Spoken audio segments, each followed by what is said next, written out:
Guys ఎవరైనా 10,000 రూపాయల budget లోపు ఒక మంచి మొబైల్ కోసం చూస్తున్నట్టయితే మాత్రం రీసెంట్గా ఐక్యూ నుంచి అయితే మనకి ఒక మంచి మొబైల్ని అయితే తీసుకురావడం జరిగింది. మనకి అదే ఐక్యూ నుంచి వస్తున్న IQ Z10 light 5G mobile అనమాట. మనకి ఓవరాల్గా మనకి ఈ ప్రైస్ సెగ్మెంట్లో మీకు చాలా మంచి స్పెసిఫికేషన్స్ అయితే ఉన్నాయన్నమాట. మనకి ఈ మొబైల్లో వచ్చరికి మీకు ఇంకా మెయిన్లీ మొబైల్ పర్ఫార్మెన్స్ గురించి మాట్లాడుకుంటే మాత్రం ఈ ప్రైస్ సెగ్మెంట్లో మనకి చాలా మంచి ప్రాసెసర్ అయితే లభిస్తుంది. ఇప్పుడు మొబైల్ వచ్చరికి మీకు మీడియాటెక్ డైమెన్సిటీ 6300 ప్రాసెసర్ని అయితే ఈ మొబైల్ అయితే యూజ్ చేయడం అయితే జరిగింది అనమాట. మనకి జనరల్ యూజర్స్ కోసం మల్టీ టాస్కింగ్ అంటే మనకి డే టు డే యూజర్స్ కోసం అయితే మాత్రం మీకు ఈ పర్ఫార్మెన్స్ అయితే సరిపోతుంది అనమాట. మనకి ప్రాసెసర్ పరంగా మీకు ఈ ప్రైస్ సెగ్మెంట్లో మీకు చాలా మంచి పర్ఫార్మెన్స్ అయితే ఇస్తుంది ఈ ప్రాసెసర్ వచ్చరికి. మీకు గేమింగ్ పరంగా గేమ్స్ అయితే ఆడుకోలేరు, కానీ మీకు ఈ బడ్జెట్ లో మనం గేమ్స్ కూడా ఎక్స్పెక్ట్ చేయలేము. మీకు కాకపోతే మీకు ఫ్రీ ఫైర్ లాంటి చిన్న గేమ్స్ అయితే మీకు బాగానే హ్యాండిల్ చేస్తుంది. మీకు BGMI లాంటి గేమ్స్ కూడా మీకు 40 FPS లో హ్యాండిల్ చేస్తుంది. మీకు కాకపోతే మీకు గేమింగ్ ఎక్స్పీరియన్స్ అయితే అంత బెటర్ అయితే ఉండకపోవచ్చు మొబైల్లో వచ్చరికి. మీకు ఇది అంత గేమింగ్ ఆడదగ్గే మొబైల్ ప్రాసెసర్ అయితే కాదనమాట మనకి.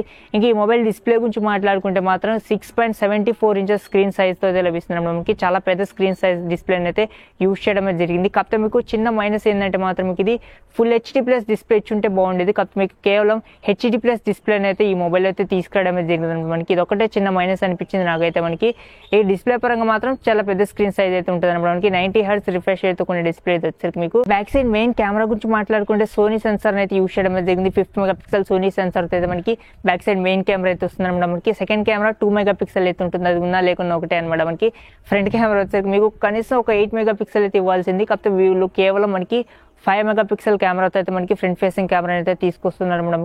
బ్యాక్ సైడ్ మెయిన్ కెమెరా అయితే మాత్రం చాలా బాగా పర్ఫార్మ్ చేస్తున్నారు మేడం. మనకి సోనీ సెన్సార్ కాబట్టి మనకి ఈ మొబైల్ మెయిన్ హైలైట్ వచ్చేసరికి మీకు బ్యాటరీ లైఫ్ అని చెప్పొచ్చు. మనకి ఇది ఏకంగా మీకు 6000 mAh ఆఫ్ ది బ్యాటరీ అయితే మనకి మొబైల్ అయితే లభిస్తుంది అనమాట. మనకి ఫాస్ట్ ఛార్జింగ్ వచ్చేసరికి మీకు 15 వాట్ ఫాస్ట్ ఛార్జింగ్ సపోర్ట్ అయితే లభిస్తుంది అనమాట. మనకి బాక్స్ లోనే మనకి చార్జర్ అయితే ప్రొవైడ్ చేస్తారు అనమాట. మనకి ఓవరాల్ గా ఈ స్పెసిఫికేషన్స్ కి అయితే మాత్రం మీకు చాలా మంచి మొబైల్ మనకి ఇది. ఇంకా ఓవరాల్ గా ఈ మొబైల్ ప్రైస్ గురించి మాట్లాడుకుంటే 4GB 128GB తో మనకి బేస్ వేరియంట్ అయితే స్టార్ట్ అవుతుంది. మనకి దీని ప్రైస్ గురించి మాట్లాడుకుంటే మనకి ఇది వితౌట్ కార్డ్ ఆఫర్స్ తో కలుపుకొని చూసుకుంటే మనకి 10,000 రూపీస్ అయితే దీని ప్రైస్ అయితే పెట్టడమే జరిగింది. మనకి SBI కార్డ్స్ మీద మీకు 5,000 రూపీస్ అయితే డిస్కౌంట్ అయితే ప్రొవైడ్ చేస్తున్నారు. డెబిట్ అండ్ క్రెడిట్ కార్డ్ మీద అయితే మనకి ఇది 9,499 రూపీస్ కి అయితే మనకి ఇది విత్ కార్డ్ ఆఫర్స్ తో కలుపుకొని అయితే లభిస్తుంది.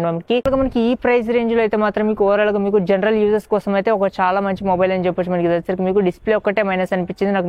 మిగతా అన్ని డిపార్ట్మెంట్స్ పరంగా మీకు చాలా బెటర్ అని చెప్పొచ్చు. మనకి ఈ మొబైల్ వచ్చేసరికి ఈ ప్రైస్ కి అయితే మాత్రం తీసుకోదగ్గ మొబైల్ 100% అయితే మాత్రం మీకు రికమెండెడ్ మొబైల్ అన్నమాట. ఇది వచ్చేసి మీకు ఇది గైస్ ఈ వీడియో మీకు యూస్ఫుల్ అనిపించింది అనుకుంటాను. యూస్ఫుల్ అనిపిస్తేనే లైక్ చేయండి. ఓకే, మన ఛానల్ని సబ్స్క్రైబ్ చేసుకోకపోతే మాత్రం ఖచ్చితంగా సబ్స్క్రైబ్ చేసి అయితే సపోర్ట్ చేయండి మన ఛానల్ని. Okay, thanks for watching. Have a nice day.